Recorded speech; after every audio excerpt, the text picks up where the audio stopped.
Very very good evening dear students. आप सभी का स्वागत है पुनः हमारे साथ।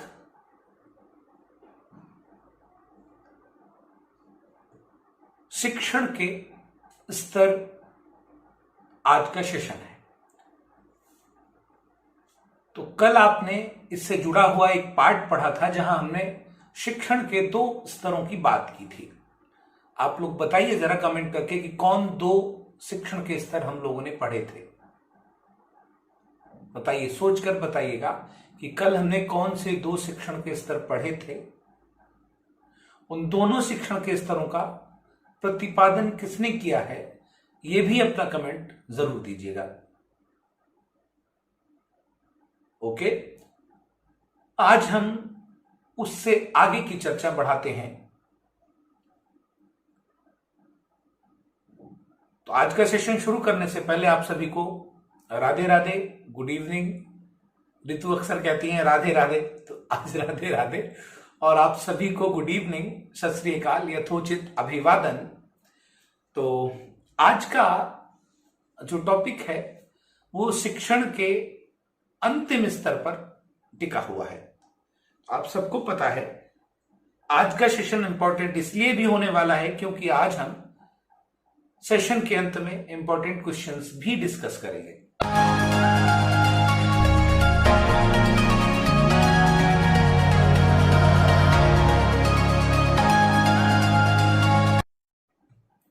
तो आप सबको पता है कि हमने 2 शिक्षण के स्तर पढ़े थे। तीसरा शिक्षण का स्तर है जिसे कहते हैं reflecting levels,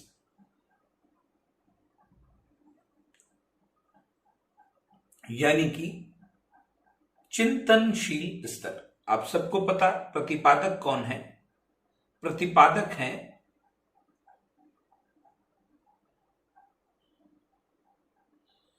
Morris P Hunt. आप इनको हंट के नाम से पढ़ते हो, हंट। इस स्तर का प्रतिपादन किसने किया है? मॉरिस पी हंट ने किया है। क्या है, आइए देखते हैं। यह है शिक्षण का अंतिम स्तर होता है। इसमें स्मृति स्तर और बोध स्तर का शिक्षण भी समाहित रहता है। अगर हम यहां कहें सर्वोच्च स्तरीय है, हाईएस्ट लेवल का है, कौन सा? चिंतनशील स्तर। अच्छा, एक खास बात और है बच्चा कि चिंतनशील स्तर को ही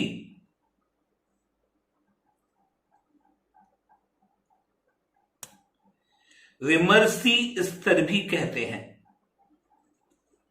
राइट? तो अंतिम स्तर होता है, इसमें स्मृति स्तर और बोध स्तर का शिक्षण भी समाहित रहता है, इंक्लूड रहता है। इस स्तर पर अधिगमकर्ता में, लर्नर में चिंतन की क्षमता विकसित हो जाती है। शिक्षक छात्र के समक्ष कोई ज्वलंत समस्या प्रस्तुत करता है। टीचर क्या करता है? छात्र के समक्ष कोई करंट प्रॉब्लम प्रस्तुत करता है। छात्र रुचि, इंटरेस्ट के साथ साथ चिंतन मनन, थिंकिंग करके, तर्क वितर्क करके समस्या समाधान खोजने का प्रयास करते हैं। इसमें डायरेक्ट प्रॉब्लम प्रेजेंट की जाती है, ये मानकर कि बच्चे प्रॉब्लम सॉल्वर हैं। लेकिन प्रॉब्लम सॉल्वर होंगे कैसे? जब वो 2 स्तर तक का शिक्षण प्राप्त कर चुके होंगे। पहला स्मृति, दूसरा बोध। पहला मेमोरी था, दूसरा कौन सा है? अंडरस्टैंडिंग है। तीसरा कौन सा है? रिफ्लेक्टिंग है। ये तभी काम करेगा। नवीन ज्ञान की खोज करते हैं, आत्मविश्वास प्रबल होता है, कॉन्फिडेंस लेवल मजबूत होता है, स्ट्रांग होता है। फिर क्या होता है? अगर हम कहें हंट का चिंतनशील स्तर, शिक्षण प्रतिमान। अब चिंतनशील स्तर शिक्षण प्रतिमान किसने दिया? हंट ने दिया। तो इनका मॉडल देखिए आप। ठीक उसी तरीके से जैसे हमने पूर्व में पढ़े थे, प्रतिमान पक्ष और चिंतनशील शिक्षण के स्तर। तो पहला प्रतिमान पक्ष है उद्देश्य, सब में उद्देश्य था। अब शिक्षण स्तर में क्या है, छात्रों में मौलिक एवं स्वतंत्र चिंतन शक्ति का विकास करना, ताकि बच्चे स्वाभाविक रूप से नेचुरल सोच सके कि सही क्या है गलत क्या है। आज की डेट में आप देखते होंगे we are just controlled by the some peoples और सम टेक्नोलॉजीज। जैसे अगर हम आपसे कहें, आज आपका देखते होंगे भीड़ के रूप में हम कन्वर्ट हो गए। स्टूडेंट्स का अपना सोचने का तरीका बिल्कुल जीरो है, वो खुद नहीं सोच पाता, सामने वाला उसको ऐसे ट्रीट करता है जैसे कि मशीन है। तो वो जो कह देते हैं, अब ये कहां से परिवर्तन हो रहा, ये हो रहा आपका सोशल मीडिया से। जैसा आपको दिखाया जा रहा है आप ठीक वैसा ही महसूस करते हो, जबकि यह शिक्षण का स्तर इस पर प्रश्न चिन्ह लगाता है कि भाई क्या, क्यों, कैसे के प्रश्न जब तक नहीं होंगे तो सोच लेना, थिंकिंग होगी नहीं, तब तक रिफ्लेक्टिंग होगा नहीं। नेक्स्ट पॉइंट क्या कहता है, छात्रों में किसी समस्या हेतु आलोचनात्मक तथा सृजनात्मक चिंतन शक्ति का विकास करना। अब समस्या हेतु एक तो आलोचनात्मक और दूसरा कौन सा है, सृजनात्मक। इन दोनों प्रकार की चिंतन शक्ति का विकास करना, यह भी एक उद्देश्य है।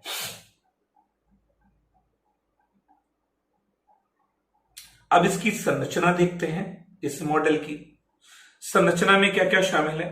शिक्षण समस्या की प्रकृति पर आधारित होता है कि प्रॉब्लम का नेचर कैसा है। यह व्यक्तिगत तथा सामाजिक दोनों प्रकार का हो सकता समस्या व्यक्तिगत हो सकता समस्या सामाजिक हो। इसके 4 सोपान होते हैं, स्टेप्स। सोपान बार बार मैं कहता हूं, स्टेप्स। पहला स्टेप है छात्रों के समक्ष समस्या परिस्थिति उत्पन्न करना। टीचर क्या करेगा, स्टूडेंट के समक्ष, लर्नर के समक्ष एक प्रॉब्लम प्रेजेंट करेगा। छात्रों द्वारा उपकल्पना का निर्माण। अब उपकल्पना क्या है बच्चा, हाइपोथेसिस।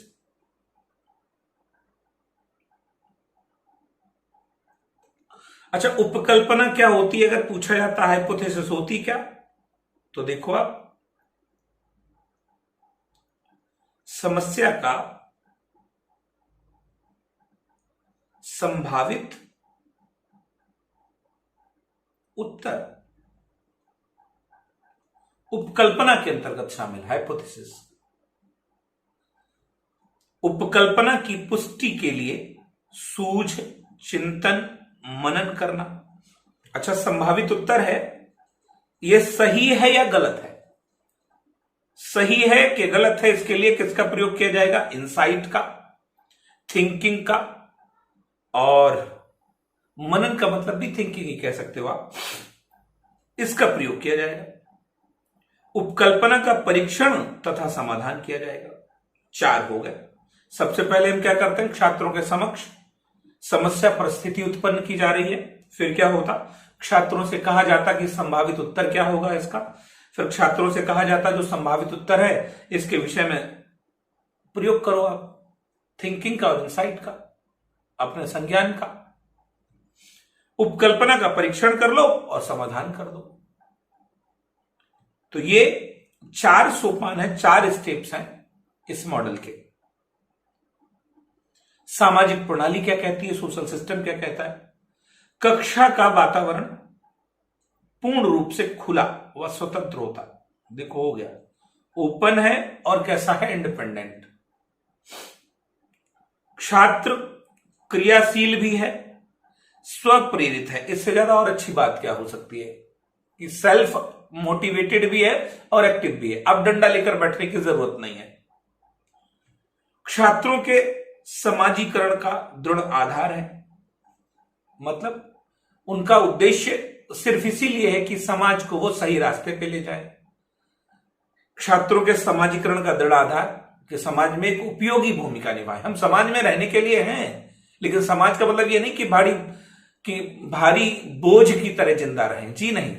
अगर समाज कहीं गलत डायरेक्शन में मुड़ गया है, तो उसको सही रास्ता दिखाने के लिए है। सहयोग, सामाजिक संवेदनशीलता तथा सहानुभूति का वातावरण रहता है। सहयोग का रहता है, सामाजिक संवेदनशीलता का, सहानुभूति का वातावरण रहता है इसके अंतर्गत। कितना अच्छा है, खुद अंदाजा लगाइए। अब इसका मूल्यांकन प्रणाली कह सकते हो, सपोर्ट सिस्टम देख लो आप। निबंधात्मक मूल्यांकन अधिक उपयोगी होता है, ए से टाइम। आप कहेंगे सर ये तो गलत है, क्योंकि लास्ट वाले प्रैक्टिस सेट में हमने कहा था बंद प्रश्नावली और खुली प्रश्नावली। ये कैसी है? ये तो खुली है। जब हम खुली प्रश्नावली पर बात करते हैं तो यहां शिक्षक प्रभावित करता है।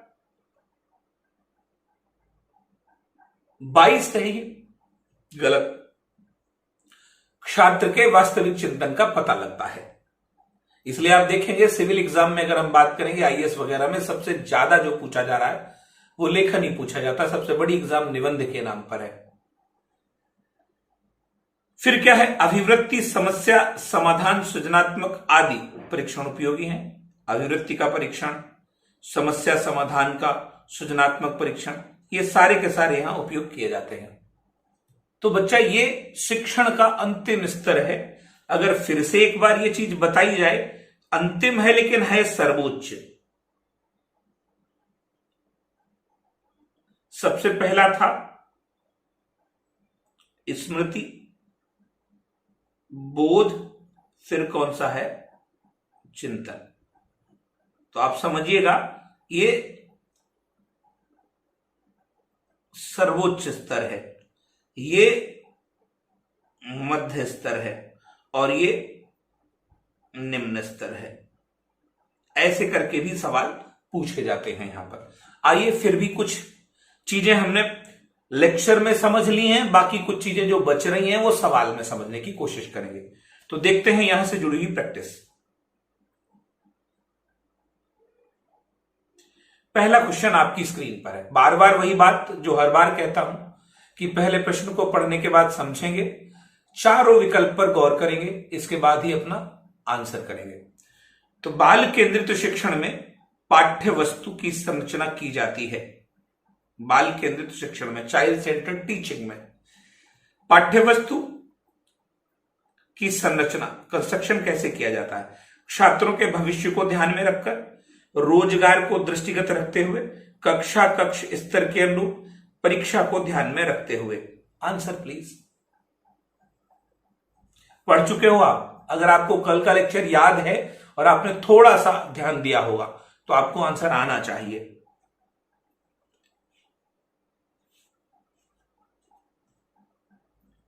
बाल केंद्रित शिक्षण में पाठ्य वस्तु की संरचना की जाती है छात्रों के भविष्य को ध्यान में रखकर, रोजगार को दृष्टिगत रखते हुए, कक्षा कक्ष स्तर के अनुरूप, परीक्षा को ध्यान में। अच्छा, एग्जाम को तो पहले ही काट दो आप। एग्जाम को ध्यान में रखते हुए कभी पाठ्य वस्तु नहीं बनाई जाती है। फिर अगर कहें रोजगार की दृष्टि से छात्रों के भविष्य को ध्यान में रखकर, 3 सही लग रहे, हमको पॉजिटिव लग रहे। लेकिन अब कहा जाए सबसे अच्छा कौन है, तो सबसे अच्छा होगा 3rd, कक्षा कक्ष स्तर के अनुरूप। इसका मतलब जो क्लासरूम का एक लेवल है उसी अनुसार पाठ्य वस्तु भी बनाई जाती है। छोटे बच्चे तो कौन सा होगा? स्मृति। अगर कहा जाए इन्फेंसी स्टेज में कौन सा? और रटने वाला होगा। चाइल्डहुड में अगर बात की जाएगी तो अंडरस्टैंडिंग वाला होगा। और अगर हम कहें कि एडोलेसेंस की बात की जाएगी तो कौन सा आ जाएगा? उच्च कक्षाएं आ जाएंगी तो कौन सा आ जाएगा? चिंतन आ जाएगा। राइट? चलिए नेक्स्ट क्वेश्चन, क्वेश्चन नंबर 2। शिक्षण की प्रमुख विशेषता है। यह एक उद्देश्यपूर्ण प्रक्रिया है, छात्रों के व्यवहार परिवर्तन में सहायक है, छात्रों के सर्वांगीण विकास में सहायक है, उपयुक्त सभी। 1 सेकंड लगा होगा आपको यहां आइडेंटिफाई करने में। वेरी गुड, उपयुक्त सभी। आइए नेक्स्ट क्वेश्चन। शिक्षण के मुख्य रूप से कितने स्तर हैं? मुख्य रूप से कितने? अब इसे भी करने के लिए आपका 1 सेकंड लगना चाहिए। 5, 3, 7, 9। Answer please. वेरी गुड, 3 है। तीनों के नाम आपको पता, उनका क्रम पता है, बार बार उसे हम नहीं बता सकते हैं। आप समझ पाएंगे, इससे सरल तरीका होगा भी नहीं। हमने इनको याद करने के ट्रिक भी दी है। ठीक है, नेक्स्ट क्वेश्चन देखते हैं, क्वेश्चन नंबर 4। हर्बर्ट स्पेंसर मूल रूप से जाने जाते हैं। अब ये थोड़ा सा समझना है कि हर्बर्ट स्पेंसर मूल रूप से जाने जाते हैं बोध स्तर के लिए, अवबोध स्तर के लिए, चिंतन स्तर के लिए, उपयुक्त में से कोई नहीं। कौन सा स्तर हर्बर्ट स्पेंसर के द्वारा दिया गया, आइडेंटिफाई कर लिया होगा आपने? बताएं जरा, सोच के बताइएगा। बोध, अवबोध, चिंतन, मेरे अनुसार तो डी सही है। जिनका डी है उनका सही है। क्यों? क्योंकि वो स्तर यहां दिया ही नहीं गया। आप देखेंगे दोनों एक है, इसको अंडरस्टैंडिंग बोलेंगे, और ये रिफ्लेक्टिव है। तो एक दिया ही नहीं गया, मेमोरी। अगर मेमोरी की बात करेंगे तो मेमोरी से संबंधित है कौन? Herbert Spencer, right. Herbert Spencer की खास पहचान है, वो मेमोरी लेवल से हैं कनेक्टेड। और एक और खास पॉइंट है, अगर आपसे बात की जाए तो समझना आप, ये इंग्लैंड के निवासी थे। कहां के रहने वाले थे? इंग्लैंड के रहने वाले थे। और मूल रूप से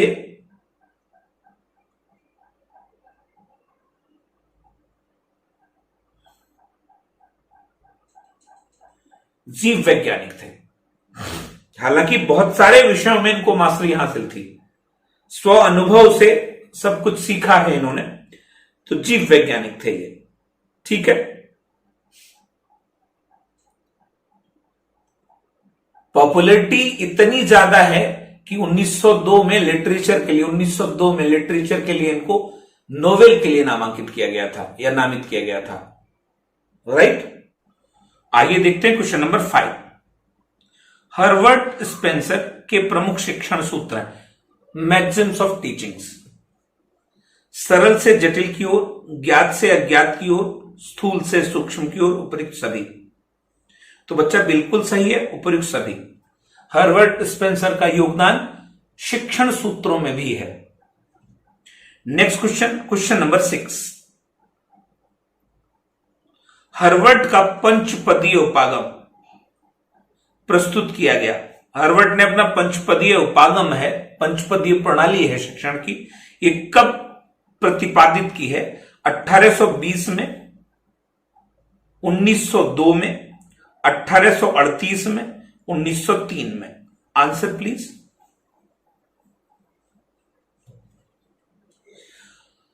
अच्छा, सिखाने की दृष्टि से ही कह रहा हूं, इसका मतलब अगर बात की जाएगी तो ये दिया कब गया है? ये दिया गया है बच्चा 1838 में।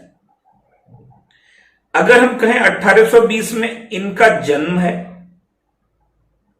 1902 में नोबेल के लिए नामित किए गए, और 1903 में मृत्यु है। यह है पंचपदीय प्रणाली का प्रतिपादन। एक तो उत्तर हो गया, बाकी के पॉइंट और आप इनसे जोड़ सकते हो। 2 पॉइंट और आपको बता चुका हूं, इंग्लैंड के निवासी थे और मूल रूप से जीव वैज्ञानिक थे। सर्वाइवल ऑफ द फिटेस्ट को सबसे ज्यादा प्रयोग या फिर बल देने के लिए भी हर्बर्ट स्पेंसर जाने जाते हैं। आइए देखते हैं next question. Professor H.C. Morrison ने अपने शिक्षण प्रतिमान में 5 सोपानों को बोध स्तर पर वर्णित किया है। अच्छा, हो गया, मॉरिसन ने कौन सा दिया? बोध स्तर दिया है, और 5 सोपान दिए हैं जिनका क्रम है प्रस्तुतिकरण, अन्वेषण, व्यवस्था, आत्मसातकरण, अनुवाचन। अब इनका सही क्रम क्या होगा? कूट में दिया गया सही क्रम का चयन। तो आंसर प्लीज। अगर आप पढ़ चुके होंगे तो आपको याद है, कल वाला लेक्चर अगर आपने पढ़ा और सीखा है तो आपको आना चाहिए।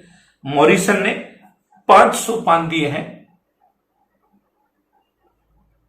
पांचों के नाम ये रहे: प्रस्तुतिकरण, अन्वेषण, व्यवस्था, आत्मसातकरण, अनुवाचन। इनका सही क्रम इनमें से first, second, third, fourth, fifth as it is है। Second, first, fourth, third, fifth है, ये वाला है। अब मेरे ख्याल से ये सवाल आपका लेवल वाइज बहुत टफ है, लेकिन बच्चा ये सवाल पूछा जा चुका है। ठीक है, अगर आपको याद रहा हो तो पहला है, सबसे पहला कौन सा है? सबसे पहला है अन्वेषण, दूसरा है प्रस्तुतिकरण, तीसरा है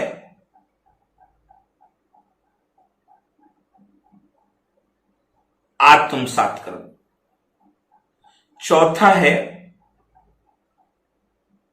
व्यवस्था, और पांचवा है आपका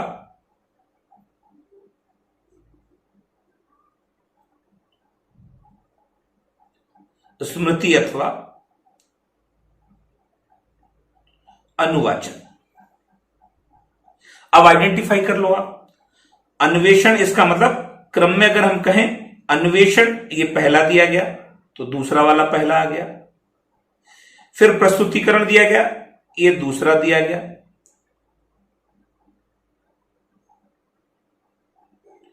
फिर तीसरा दिया गया आत्मसातकरण, तो ये वाला कौन सा? ये तीसरा दिया गया, फिर व्यवस्था दिया गया, ये चौथा है, और फिर लास्ट में कौन सा?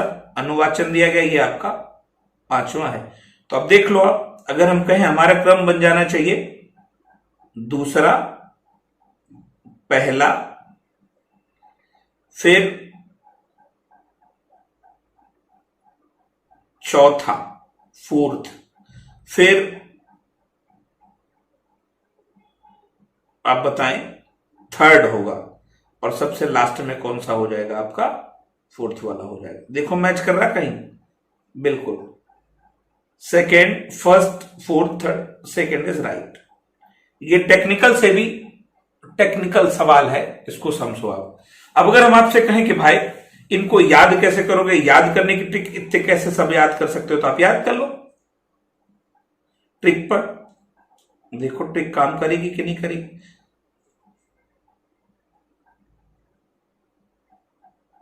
मॉरिसन की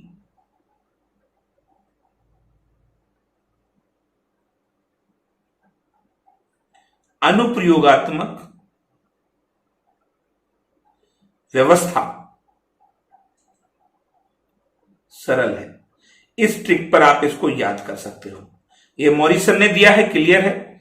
अनु पर अन्वेषण हो गया, प्र पर प्रस्तुतिकरण हो गया, गात्मक आत्मक आत्मसातकरण हो गया, व्यवस्था व्यवस्था हो गया, सरल सरल में स्मृति लगा सकते हो आप, अनुवाचन हो गया। ऐसे आप इन्हें याद कर सकते हो, आसान।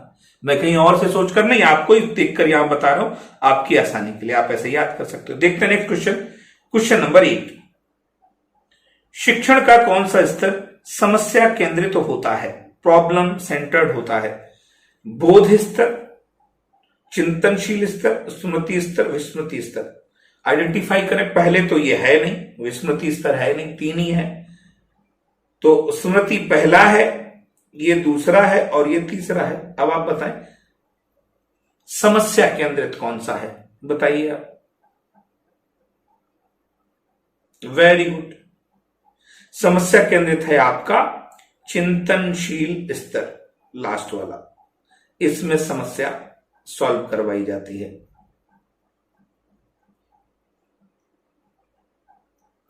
राइट, चलिए नेक्स्ट देखते हैं क्वेश्चन नंबर 9।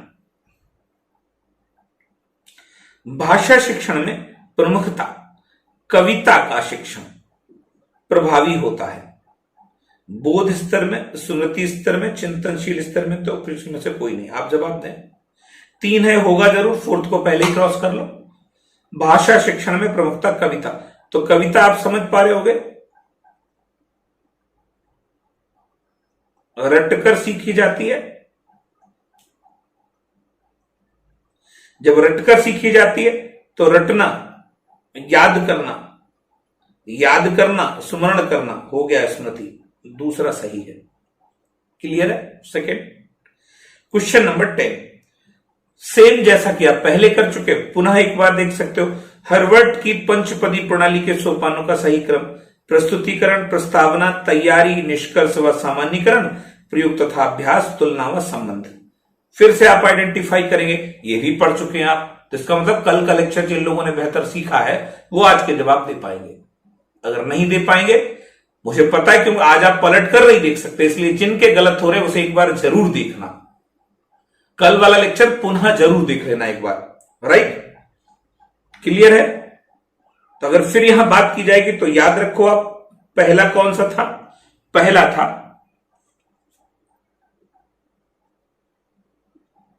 प्रस्तावना, दूसरा कौन सा था? प्रस्तुतिकरण, तीसरा कौन सा था? तीसरा था तुलना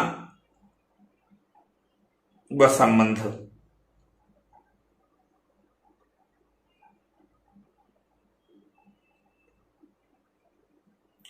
चौथा कौन सा है भाई?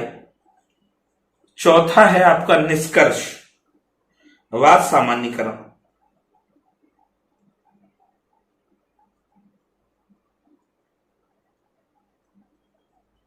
और बचा हुआ पांचवा है, तो पांचवा है आपका प्रयोग और अभ्यास।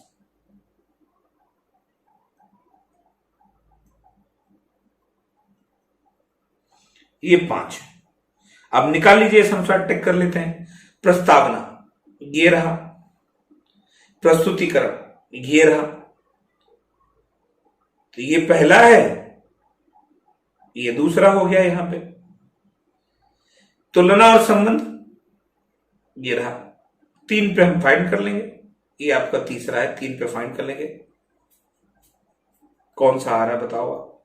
पहला, दूसरा, तीसरा ये तो है ही नहीं, क्रम से ऑर्डर खत्म है। दूसरा बिल्कुल सही है, फिर पहला है, फिर पांचवा है, सही है, तीसरा, दूसरा सही है। राइट? अब अगर हम कहें इसको याद करना, भाई इसकी टिक पे क्या ले जाओगे? इसे कैसे याद करोगे? इसे टिक पर कैसे ले जाओगे?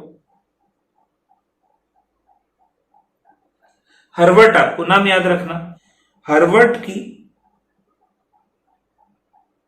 प्रार्थना,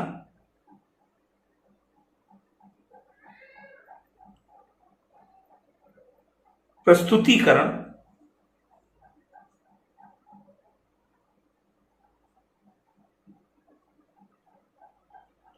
तो निष्कर्ष पर है, निकाल लो। हार्वर्ड हो गया, प्रस्तावना हो गया, प्रस्तुतिकरण डायरेक्ट हो गया, तुलना हो गई, निष्कर्ष हो गया, प्रयोग हो गया। ऐसे करके इन्हें बॉन्ड में बनाकर आप याद कर सकते हो। ठीक है बच्चा, देखते हैं नेक्स्ट क्वेश्चन। शिक्षण का कौन सा स्तर छात्रों में मौलिक व स्वतंत्र चिंतन शक्ति के विकास में सहायक है? मौलिक आया और स्वतंत्र आया, बोध, स्मृति, विमर्शी, उपयुक्त में से कोई नहीं। बताएं आप, 3 में से फाइंड आउट करें। अगर आपको नाम याद रह गया होगा तो आप बता देंगे। Third is right. विमर्शी कोई क्या बोलते हैं? चिंतनशील। चिंतनशील ही आपका रिफ्लेक्टिव है। नेक्स्ट क्वेश्चन, निबंधात्मक मूल्यांकन प्रमुख रूप से बल देता है स्मृति स्तर के शिक्षण पर चिंतन, बोध। अभी अभी आपने पढ़ा निबंधात्मक मूल्यांकन चिंतन स्तर के शिक्षण पर बल देता। राइट? सबसे अंतिम है ये। तो बच्चा ये था आज का सेशन। उम्मीद है आज भी आपने बहुत सारी नई चीजें सीखी होंगी। अगर कोई डाउट है तो आप पूछ सकते हो मुझसे, मुझे कमेंट कर सकते हो। इसी प्रकार से बेहतरीन लेक्चर के लिए आप ऑनलाइन भी रजिस्टर कर सकते हैं, जिसका पहले से ही आपको नोटिफिकेशन दिया जा चुका है। ठीक है, कोई डाउट है तो आप कॉल कर सकते हो 9936474790। ऑनलाइन क्लासेस के लिए भी आप यहां पर इंफॉर्मेशन प्राप्त कर सकते हो। रही बात भर्ती की, तो हरियाणा टेट का नोटिफिकेशन आ चुका है। आप देख सकते हो हरियाणा सरकार ने अपने यहां सी टेट को इनवैलिड कर दिया है, वो हरियाणा टेट पर ही करेंगे। अब अलग अलग स्टेट अलग अलग तरीके से स्ट्रेटजी बनाएंगे, तो आप सोच सकते हो इसका मतलब पढ़ना जारी रखिए, सीखना जारी रखिए। पता नहीं कब कौन सी परिस्थिति आपके हित की हो जाए, कौन सी परिस्थिति आपका अहित कर देगी। तो वर्सेटाइल आपको समझ में आना चाहिए कि जो लोग सरवाइव कर पाएंगे, जिंदा रह पाएंगे, और जो वर्सेटाइल होंगे वही जीवित रह पाएंगे। तो आपकी नॉलेज भी वर्सेटाइल होनी चाहिए। केवल सुपर टेट पर टिके रहना अच्छी बात नहीं है, उत्तर प्रदेश की सुपर टेट, क्योंकि आप तैयार हैं तो इसका मतलब किसी भी स्टेट की है, सेम चीजें हैं। ठीक है, तो इसी के साथ उम्मीद करता हूं आपको आज का सेशन बेहतर लगा होगा, अच्छा लगा होगा, नई नई चीजें आपने सीखी होंगी। तो विदा लेते हैं, खुश रहिए, मस्त रहिए, सीखते रहिए हमारे साथ थिंक साइकोलॉजिकली पर। Bye bye, good night.